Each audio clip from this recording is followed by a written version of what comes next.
Bonjour chers auditeurs, merci de nous rester fidèles. Tout de suite les brèves. La présentation, Sokhna Faty Mbacké, Mame Malick Ndiaye à la partie technique.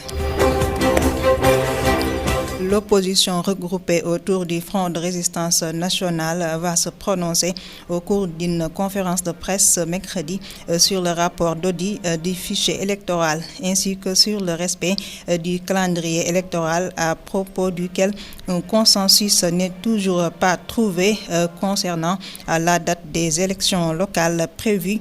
pour au plus tard février 2022. Les épreuves anticipées de philosophie rejoignent désormais le calendrier des autres épreuves du baccalauréat. En effet, le Sénégal procédait à anticiper la discipline de philosophie un peu avant les autres épreuves. L'information a été confirmée par le directeur de la formation et de la communication, Mohamedou Moustapha Diagne. Suite à l'incendie qui a causé la mort de 4 bébés il y a quelques jours à l'hôpital Magatte Lô de Linguère, le service de néonatologie a été délocalisé dans le nouveau site prévu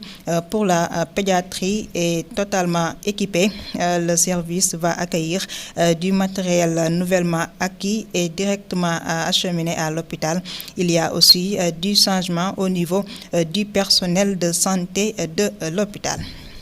La délocalisation du stade de Maître Babacar Sèye et sa reconstruction dans un autre site continue d'agiter les populations de Saint-Louis. Les habitants du quartier Xaar Yàlla expriment leurs inquiétudes de voir leur quartier ciblé comme site de délocalisation du stade. Très en colère, ils ont supplié le maire de Saint-Louis, Mansour Faye, de les laisser dans ce site où ils sont déjà construit leur maison avec leur famille. Le Consul général du Sénégal à Casablanca, Maroc, a rendu public un communiqué informant nos compatriotes que la frontière d'El Guerguerat sera ouverte dans le sens des sorties les 5 et 6 mai 2021. C'est la fin de la partie française. Dans un instant, la version wolof. xibaar yi dañu koy daal di doore ci mbootaay gi nga xamante ni nag moo ëmb ñi fare ci kuje gi di Front de résistance nationale kon nag ñoom tey ji dinañu janook taskatu xibaar yi war nañoo àddu ci li nga xamante ni mooy way ndari pal gi di rek fichier électoral bi ak li nga xamante ni mooy arminaatu pal gi di calendrier électoral bi nga xamante ni nag nemmeeku nañu ci ay coow waaye tamit ñàkk déggoo ci bis bi nga xamante ni ci la ñu war a amal dëggantaan ci réew mi li nga xamante ni nag mooy pal gi ñeel goxaati kon nag ci pàttali pal gi nga xamante ni nag moo ñeel goxaati nag kon dinañu ko amal gën gaa yàgg février ci atum 2022. dañuy wax ci lijaasa bac atum 2021 xam-xam bi di xeltu di philosophie kon nag donga yi dinañu ko amal daal di koy booleeg seen yeneen yi xam-xam daal di koy defandoo kon nag mu dip dogal boo xamante ni nag jël nañu ko ci pàttali ci réew mi nag kon lii di philosophie di xeltu daanañu ko def weer laata li nga xamante ni mooy bac yu mag yi kon nag ci at mi dañuy boole ñaari ci kon nag ki nga xamante ni moo dëggal xibaar boobu di njiitu tàggatu gi ak li nga xamante ni mooy caabal gi di Mouhamadou Moustapha Diagne. ginnaaw lakk gi nga xamante ni nag nemmeeku woon nañu ko ca hôpital Magatte Lô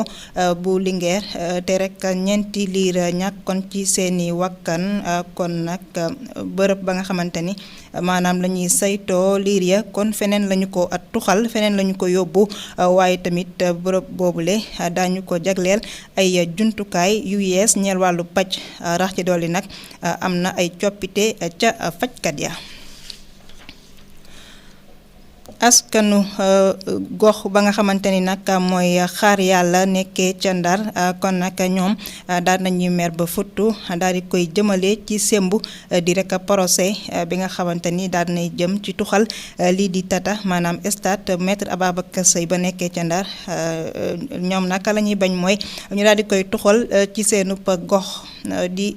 xaar yàlla kon nag ñoom daal nañuy rek maanaam ñi ngi sàkku ci ki nga xamante ni mooy fara bu Ndar di Mansour Faye mu daal di rek bañ a samp li ni mel foofule ñoom nag la ñuy ragal mooy ñu daal leen di rek yëkkati ci seeni kër daal di fay samp li ni mel kon nag ñi ngi ñaax rek ñu bañ a def li ni mel. dañuy rek jeexale xibaar yi ci teewalu waayu Sénégal ca Gëblab Maroc di Casablanca kon nag ñoom ñi ngi xamle ci saabal di yëgle ne rek li nga xamante ni mooy frontière maanaam dikk wi nga xamante ni mooy El Guerguerat dinañu ko rek ubbil saa Sénégal ya nekk Maroc te bëgg a ñëw Sénégal kon nag daañu ko ubbi juróomi fan ba juróom-benni fan ci weeru mai kon nag ñoom ñi ngi ko tëjoon ngir rek li nga xamante ni mooy mbasum Covid-19 mbokk yi kon foofu la ñuy yemandi ak yéen cant ak ngërëm ñeel na leen.